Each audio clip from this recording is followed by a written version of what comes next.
Many of you already know what I've dealt with Google for the past 2 years, with their AI platforms defaming me, saying that I was accused of a range of crimes and in some cases even charged and convicted, ranging from things like sexual assault, child rape, to robberies and shootings. The list goes on and on. It is patently absurd, but it was backed by fake court records, fake police records, fake victims, fake victim statements, fake articles from legacy media outlets, and much more.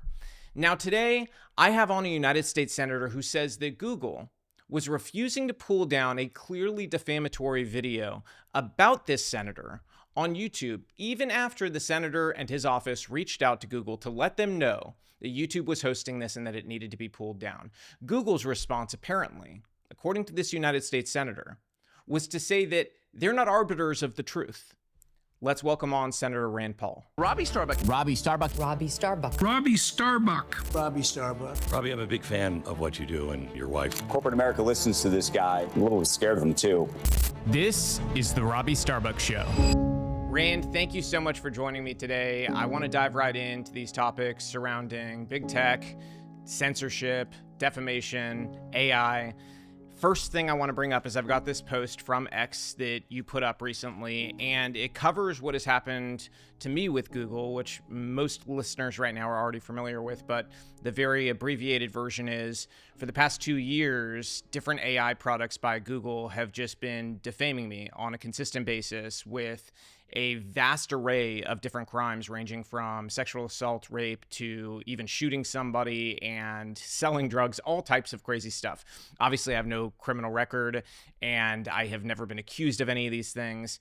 So the very fact that they did this is just absolutely absurd, and they were notified. And this is a very important point, I think, as it goes to defamation and what the law looks like in the future and how this gets treated. They were notified over the course of those 2 years directly to key employees, engineers, and then through my lawyers to their lawyers. And still, this content continued well into this year even. And so you posted this. It says, what Google has done to Robby Starbuck, creating maliciously defamatory content, is a crime and should be punished. I wanted to see if you could expand on that and explain, how you see this situation.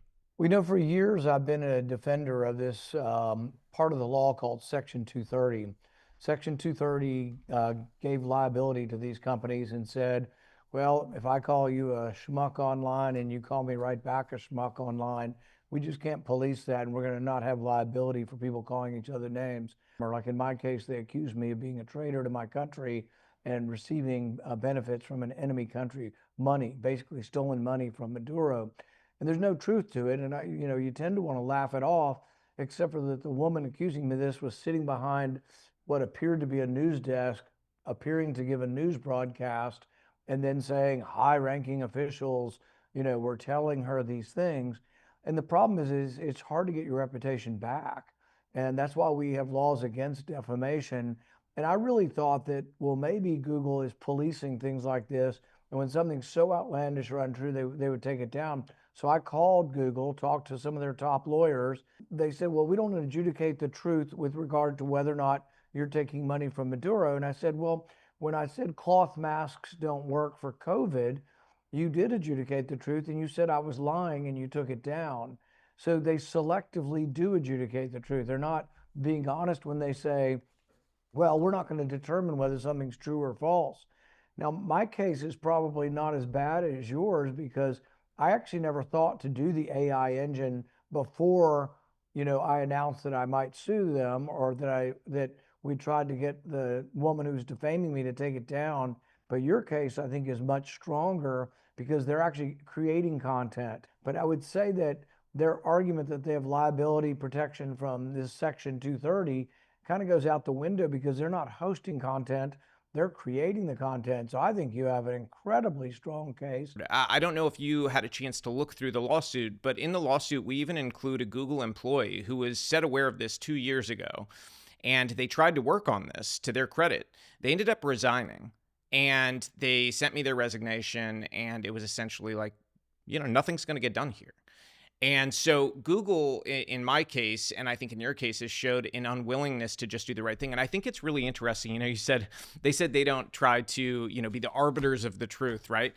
This is just a small stack of 10 minutes. I gave myself a challenge. I said, in 10 minutes, Robby, find all of the different ways that they are arbiters of the truth. And I found this entire stack from Google flagging your town hall column. I don't know if you remember this from like 2-3 years ago. They flagged it as unreliable and harmful about gain-of-function research. This was an article just saying that gain-of-function research is dangerous, which I don't know how anybody can argue is not the case. I think everybody has accepted that at this point. I mean, except for maybe a few, mentally ill, rabid people in DC. Outside of that, that would be them making the argument that if I was experimenting with Ebola to make it more infectious in humans or gain function, gain transmissibility to humans, that wouldn't be dangerous. That would be deadly for the entire world. And for them to say, oh, it's not, but it is ridiculous. So yes, 100%. they're condemning that and saying untrue, unreliable. But at the same time, when someone says I'm taking money from Maduro, they're not even going to investigate it at all because they're just going to let any kind of defamatory content go up. And that's why I'm starting to think, I've been against changing 230, but now I think maybe we haven't figured out exactly what to do, but whether or not we just include defamation in there and say, yeah, if I call you a schmuck, that's not defamation. That's my opinion. And you call me a name back. But if I say you did X, which is clearly defamatory, like committing a crime, and some of these things, and this is what I posed to their lawyers. I said, what if you're a small town mayor and they say that you're a pedophile, or a minister or something, and it's not true? How do you fight back? The newspaper would never print that unless you'd been convicted or accused in a court or something. They had some evidence to go on because they'd be afraid of being sued. If Google can't be sued over that, they're going to let anybody in the world. And my fear is by leaving up what they're saying about me, the next thing they put up is going to be worse. It'll get worse and worse until, basically the things they're accusing you of, they're going to be accusing everybody of. And so that's what I'm thinking is the reform is we still have some liability protection on content. I don't really want, some conservatives want to regulate content. I really don't want to regulate their content other than I think they should be responsible for defamation. And defamation is pretty specific. It isn't calling you a name. It's accusing you of a specific thing that is provably false. Yeah. I wonder, because I looked into your situation with Google. Essentially, they had hosted this video on YouTube, and to me, it appears that it was AI. And I could be wrong about that, but it appears that way to me. I've seen some of these videos before where they use AI to create fake news anchors, and then they, quote, report on a story, right? These are usually run out of foreign influence operations, too. And so I don't discount the possibility that that is where that came from. It could be some domestic actor, but it does happen very often with foreign actors. Well, the person here, she might have used AI, but there was a person and she did take it down. What do you think, though, about that prospect, seeing these AI clips that go around? Because here's where my mind's going with this. At the start right now, Google has invented all these lies about me, right? They've said that, I was accused of rape, that I was, investigated by police for a murder, all these different things. And it started that way 2 years ago. It developed into this year to the degree where they were inventing fake articles. So somebody would say, give me a source on that. Source your claim here. And it would say, here's your source. And it'd be something like cnn.com/Robby Starbuck sexual assault. And you'd click it and it went to a 404 page. So there's nothing there. You go back and you say, hey, there's nothing at this link. And it would say, no, this is a real article. And you'd say, well, tell me what it said. And it would go so far as to actually write a fake article in the name of a real journalist and claim it was a CNN article that has now been, shifted to another page or something like that. So that's today, right? I'm thinking 5 years from now, because there's still this, sort of uncanny thing with AI where you can sort of tell when it's AI and when it's not. In 5 years, that won't be the case, though.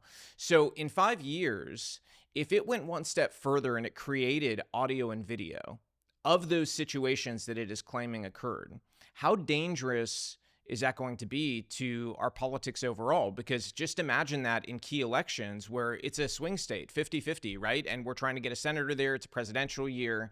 And you have a flood in the last 3 weeks of false claims from a major AI and it's backed by fake videos, fake audio. that a Well, lot I of think people you, won't be I able to think you make a discern. good point. So what I've been thinking on Section 230 is that even hosting defamatory content you should be responsible for, but with AI, they're creating the content.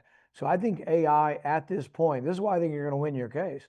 I think AI is content and it's not protected by Section 230 at all. So I think they're going to, the liability shield has been upheld over and over on hosting content, but now they've created content. And I think this is something that they are going to get it handed to them. I think you are going to kill them in court because there is no way they're going to be able to escape the idea that this is content they have created. But it also makes me think that if we go to change the law on hosting defamation, we should also just say AI is not going to get any 230 protection because AI is content and AI is created content. Now, I say this with a caveat. I do not want to tell Google they have to host my comments that masks don't work for COVID. They don't, and I'll continue to argue that. The 6 feet of distance was wrong, was a lie, doesn't help. It's the wrong advice. So I acknowledge that they're a private company and they can make stupid liberal decisions. They banned my speech about on the floor about masks. They also banned my speech on the floor. You remember there's this guy that worked in the Trump White House. He comes forward as an anonymous whistleblower. He creates the whole trumped up impeachment saying that Trump was offering something on a phone call, quid pro quo. Vindman, right? for Ukraine. Yeah, so his name was like Chiarmella or something, but I Oh, mentioned yeah. his, yeah, so I mentioned his name again right now, but also mentioned it on the Senate floor, and Google edited that out too. But the bottom line is, look, they took it down. I still think they have a right to do that just because they're terrible leftist people who have a leftist ideology. So I don't want to get involved with the content part. Some on the right wing do. I'm not sure what your position is, but on the defamation stuff, they've convinced me. They've convinced me they have no decency. They have no moral compass. And the idea that they will do this, I think you're right. The evolution of this is it gets worse. If they can do what they're doing to you now, it will get worse for you. But you're right. A week before an election, you can destroy an election. We have all the ability, and it's going to be so bad that it'll be a fake video. It'll be a fake video of a politician or a minister or a policeman or a local mayor involved in an illegal act that is so heinous, everybody would recoil, not vote for them, and they'll be defeated. But it'll be, so there is discussion of what to do about, these fake AI videos. The hard part is going to be some of them are memes that are just funny, basically, making fun of a president. There's no law, should be no law against making fun of a president. No laws against making fun of me or making fun of you, frankly.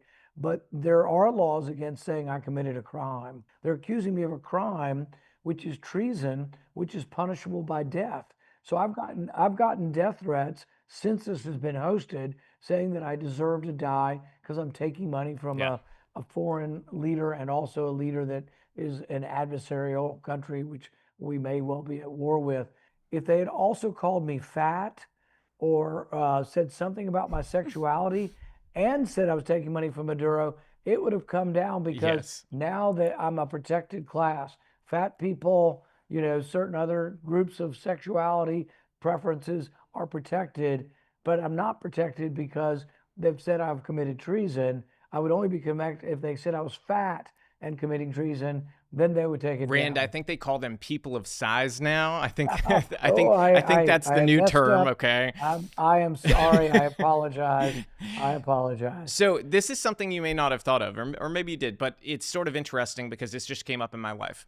So where this goes with AI, some people might not fully grasp the damage it does. The damage it's done in my life is immense. I mean, it went from not only people coming up to me in real life thinking these things were true and asking me about them, it goes beyond that. So even things like insurance, right? They're building an AI as part of reputation scoring. Jobs are building an AI as part of their vetting process for candidates. And this goes on and on, right? Through education, everything else in life. Banks are using it. They're debanking people over it. And so with insurance specifically, I have been a paying customer my entire life. I've never missed a month of paying for my insurance.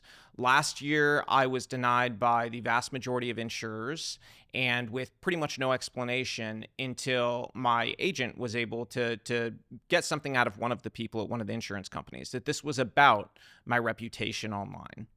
And for us, we don't know until we get into discovery. We're going to have to go back to these insurance companies and find out, were they using Google's AI platforms, and were they getting fed lies about me, and was that the basis of it? And it just happened again this week, actually. We're renewing insurance, and every insurer except for only two insurers offered us insurance.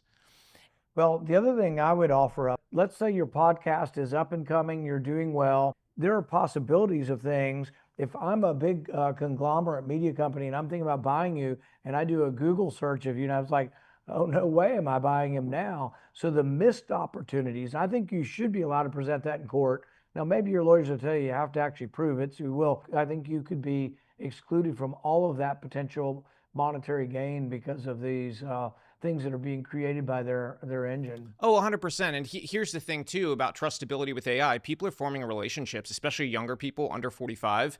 They're forming relationships with the AI that they use on a regular basis. So their trust level is going up and up and up and up. And the reality is, if AI, before this happened to me, had told me that somebody's bio included a number of crimes and it cited a bunch of sources to a bunch of seemingly well-known media outlets, I would be inclined to believe it. Now I have to go, I'm going to check this 20 ways to Sunday, because there's no way you can trust AI on any of these things.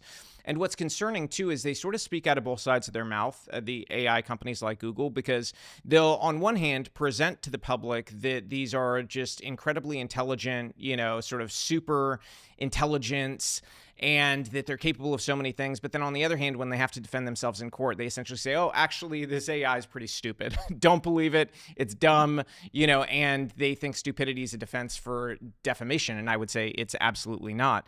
But, this poses kind of deeper questions, too. When you look at the law, what kind of situations are we going to look at in 5-10 years with audio you can't discern is real or not, video you can't discern is real or not? Like, are people going to end up in jail because of AI evidence, or are they going to be let off because of AI evidence that is, sort of giving them an alibi or something along those lines when it actually doesn't exist? Like, where are we headed? Yeah. And how do you prevent it? I'm not sure I know the answer. I have the same concerns you do about where this leads.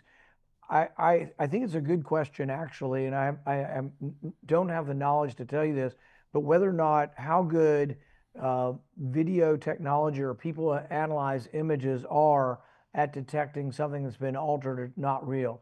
Obviously, sometimes you can see, it's my head lifted and stuck on somebody else's body, and it's clunky, and people can recognize that. But it's getting to the point where it's somewhat seamless, and things are melded, images are melded together, and you can't tell that it's been created. And then the problem is, and you can see this as Pandora's box, making a fake video to make fun of somebody. Obviously, there shouldn't be any kind of restriction of that. And memes are funny. You see them all the time. Everybody laughs.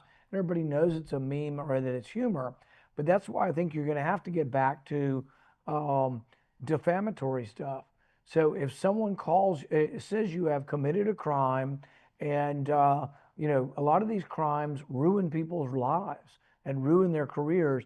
If you were accused of that, I think there is going to have to be a burden on Google and these other companies to actually do some kind of due diligence before they host that. And to me, it was just incredibly insulting that they simply said, we do not assess the truth of things. And who knows, maybe they weren't really saying this, but we don't know you're not taking money from Pandora. I think they call that gaslighting, right? Like, that's some severe gaslighting. I'm thinking about this, and as we go down the tracks with AI, when are we going to see Senate hearings on this subject, when we sort of cross this bridge of defamation and dive deeper into these issues we've been talking about? Like, are we going to see that? Because last time I saw anybody question from Google, Marsha Blackburn was doing it, my friend and senator here in Tennessee, and they essentially threw their hands up with this situation and said, oh, well, it's hallucinations, which is the most BS excuse I've ever heard. People who aren't familiar with hallucinations, the idea is it's grabbing all kinds of stuff from the internet and sort of mashing it together. What hallucinations don't do is consistently repeat the same things over and over and over again. And it doesn't invent total fictions and stick with them over the course of time. That's what happened in my case. It created victims, fake police records, fake court records, so on and so forth. I mean, it was incredibly detailed. Yeah, but do you think a search engine or AI is creating that, or someone has to have a reason to do it to you?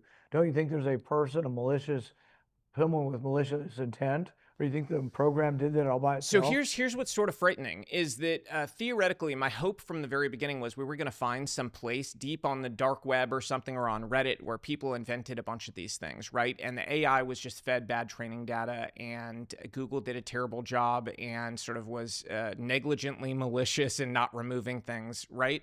But we did deep searches. There is nowhere on the internet this stuff existed ahead of time. So in my mind, and this has to obviously be investigated through discovery to get to the answer. And, we've got to figure that out with some assuredness. But at least my first instinct is this from talking to AI experts. And it isn't even, they're not bringing together, people on a Reddit conversation, No. somebody accused you of something. Nope. It's not pulling opinions that you can see that these were people's opinions. And that's It is what's somehow, scary. but the thing is that there's no way that can be an accident. I don't see, why would it be you, and why would there be all of these different items as an accident? There has to be, and A malicious could the actor. program be broken? I think it has to be somebody. That's what I think. I think there is somebody who went after you. That would be my opinion. Yeah, my first instinct is that there's something they would call, sort of poison training, where in training they poison it with things that are not true intentionally. That would be my first instinct. And, we actually questioned Google's AI, interestingly enough, as we were leading up to the case to try to figure out, sort of what it knew about its own actions. And it told us that over 2 million people had received these lies. And it also said that it believed that there was a political reason for this, and that this was something much higher up and was not an accident. So you think they would have the ability to go through their algorithm and actually figure out where it originated if they kept going back in time? And if 2 million people have seen it, go back a month, and 1 million people have seen it, go back 3 months, only 300,000. There ought to be an end date. Well, and ask where yourself, one after person 2 has years, seen why it. haven't they done that? Go ahead. After 2 What's that? years, why haven't they done that? And the only answer I My can guess walk is away with maybe is not maybe great. they have, and maybe eventually you will discover that. I think my guess is they have the ability to do. They don't want to let the public know they have the ability to do it, because then the public would say, "Why aren't you doing it?" And so I've become convinced that, I think for the most part things should be through persuasion and trying to convince people to do the right thing, and that the marketplace will punish people for doing the wrong thing. But it doesn't seem to be working here, because all of them are protected the same. So I think there needs to be a carve out for defamation. And I think your suggestion on a hearing is a good one. I happen to know somebody who's a chairman of a committee, and I think he might be persuaded to look at your case. Do you know of any other cases that are like yours, where there is litigation going forward and there are, the AI seems to be creating? Yeah, I know my attorneys do. And this is the one thing I will say about me, is because I don't like to, be a victim or anything like that. I mean, this has been awful and everything, but I am incredibly lucky that I have the means to fight Google, because everybody else that I know of that this has happened to, they do not have the ability to get online and have millions of people see what is going on. They don't have the ability to talk to United States senators about it and to try to get action. So in some way, I'm almost,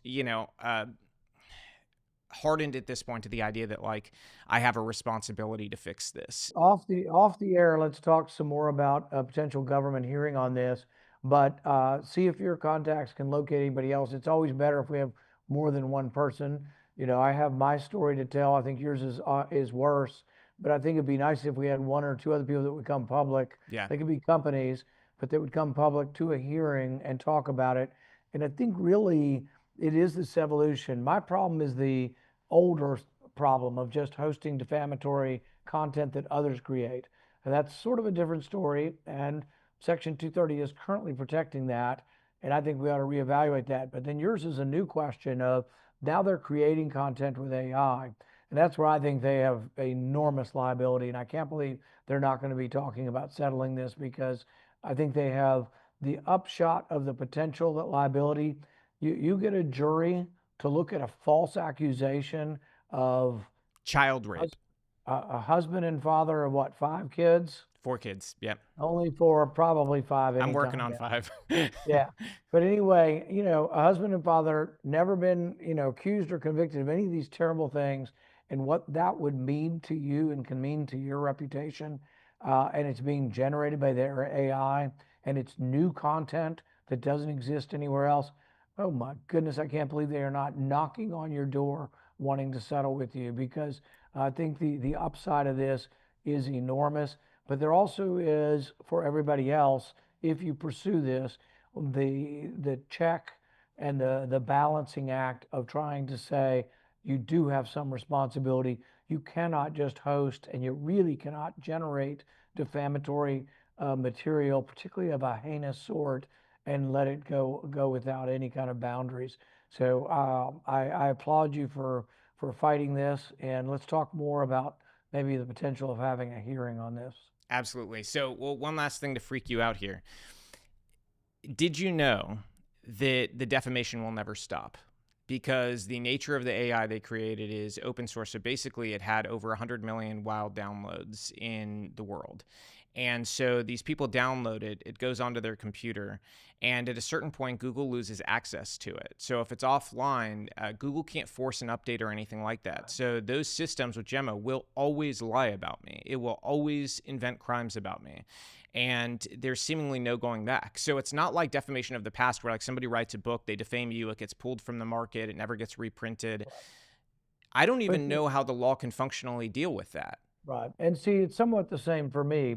The woman who defamed me with the fake broadcast, she did take hers down. I think she knew that I was going to spend some money and I was going to come after that, and that she would be monetarily responsible for defending herself. She took it down pretty quickly once we found out, but we had to discover who she was, which took us a while.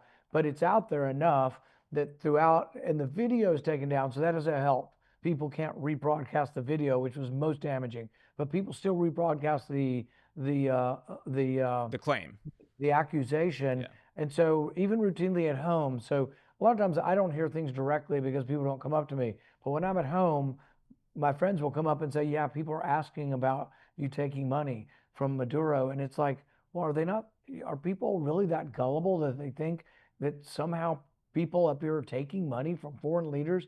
And they tell me, yes, that people are believing that, and they worry that I need to counteract it. It's kind of what got me more motivated, is more and more people are coming up. But you're right, the lie lives on mine, and it lives on in commentary.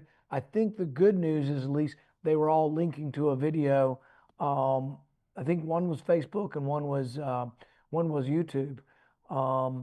But once again, the contrast. These are the people at YouTube who took down my Senate floor speech, which is protected by the Constitution. I actually have speech that I can say anything I want because I was elected, and I go to the Senate floor and I can say it. They took down my speech on the Senate floor. That's how arrogant these people are at thinking they know what the truth is, until it gets to a defamatory comment saying I committed a crime. They do nothing, but then they know better than the rest of us that I'm not allowed to actually identify the person who made up a policy argument against Donald Trump that became an impeachment, that somehow that person is protected from being identified. Yeah, their capacity for duplicity never ceases to amaze me, because, when their side's in power, they have no problem with censorship, right? But then when we've got majorities, then suddenly they have a conscience about free speech, and they go, oh, well, anybody can say and do anything. And that includes defamation, apparently, which, to be very clear, is not free speech. And I am a free speech absolutist. I think people should be able to make fun of me, do memes of me, put a clown face on me, like whatever they want to do, right? Like, people should be free to do that. They should be able to call me whatever name they want to call me. That is not a criminal claim of something that very clearly did not happen.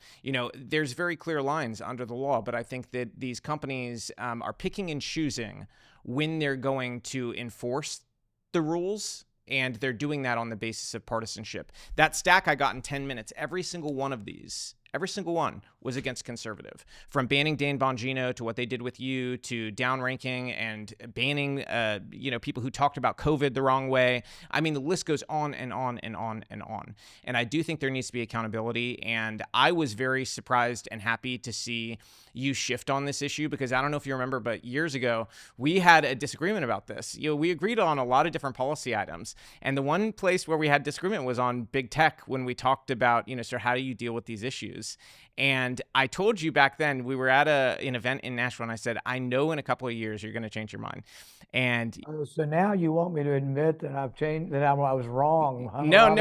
I was going to say, actually, I do admit it. But the thing is that's part of learning, and my opinion has shifted on it. But I also want to be clear that I haven't gone so far as to say we should regulate the content, because some conservatives are like, oh, they're banning conservative speech. So even my speech that they banned, I'm not for forcing them to host my speech. But I have shifted on the whole defamation thing.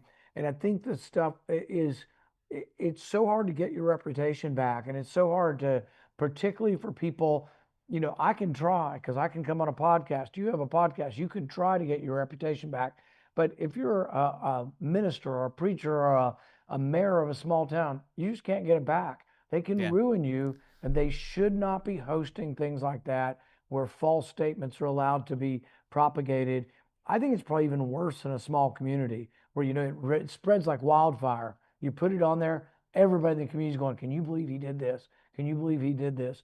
And so we've got to, I think the defamation thing, we're going to look long and hard about how we fix it. And I appreciate you reminding everybody that I used to have a different position. But it's a good thing, though, because, and it was actually, I really do mean it in a very positive way, because there is almost nobody in DC that is willing to stake out a position and then years later say, you know what?